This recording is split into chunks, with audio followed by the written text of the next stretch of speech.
So this is the heat transfer through lagged pipe apparatus. So by doing this experiment, we are going to calculate the thermal conductivity, right?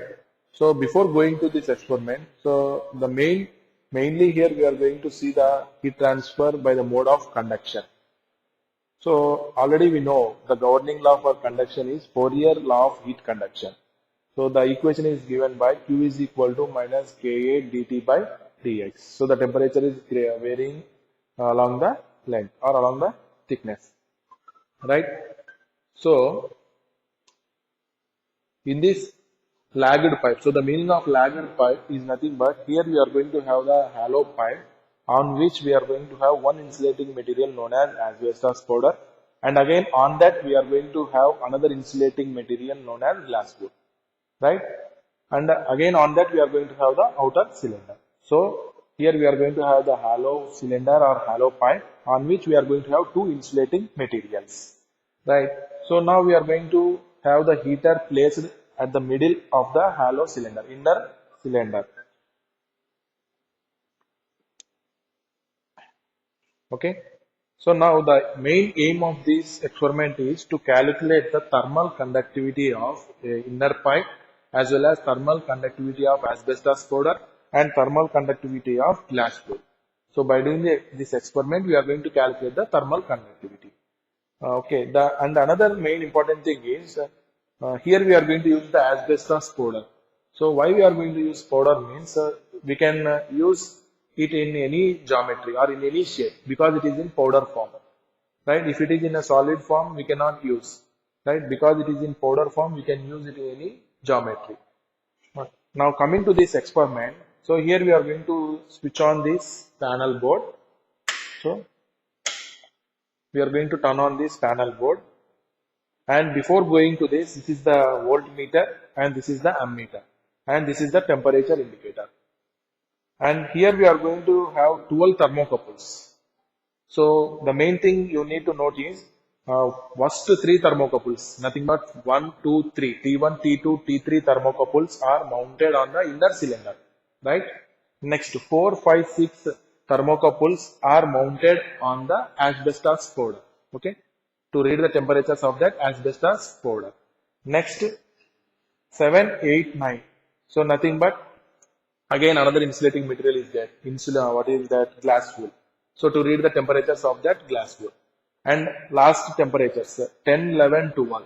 So you can see here. So that are mounted on the outer cylinder. So to read these temperatures, right? In this way, the thermocouples are mounted inside the hollow cylinder. Now we are going to first step is we need to supply power to this hollow pipe. Okay, so we had placed the heater inside the hollow pipe. So we are going to supply heat to that. So we are going to adjust this voltmeter reading as well as ammeter reading. So I already adjusted that, and the value is here you can see this is 105 and this is 0.46. So approximately it will be around 50 watts. So we are going to supply 50 watts power to the inner pipe. Okay. So now the first step you need to do is you need to note down the temperatures. So T1, T2, T3 temperatures as well as T4, T5, T6 temperatures. Then you can note down the remaining temperatures. So that is the first step. And after 10 or 15 minutes, again you need to take the another set of readings. Okay. So we are going to repeat the same procedure. So we are going to note down the temperatures. And wait for again 15 to 20 minutes and again note down the same readings. Okay. So when we are going to stop, that means whenever the temperatures are going to be same in previous set readings. So for example, if you got the set 3 readings as 100, 110, 120. Set 4 readings also 110, 120, 140. So same previous set readings. Then we can say that this has reached to the steady state. Okay. So you need to take the final temperature readings at the steady state condition. So at that time you need to note down all the temperatures. So 1, 2, 3 indicates the average temperatures of the inner cylinder, right? 4, 5, 6 indicates the average temperature readings of the asbestos powder. In the same way 7, 8, 9 indicates the average temperatures of the glass wool and the remaining average temperatures of the outer cylinder.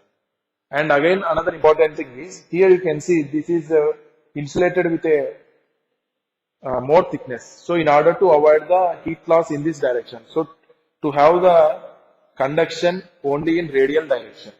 So మనకు only radial direction లో heat transfer జరగాలి అంటే we are going to insulate these both ends.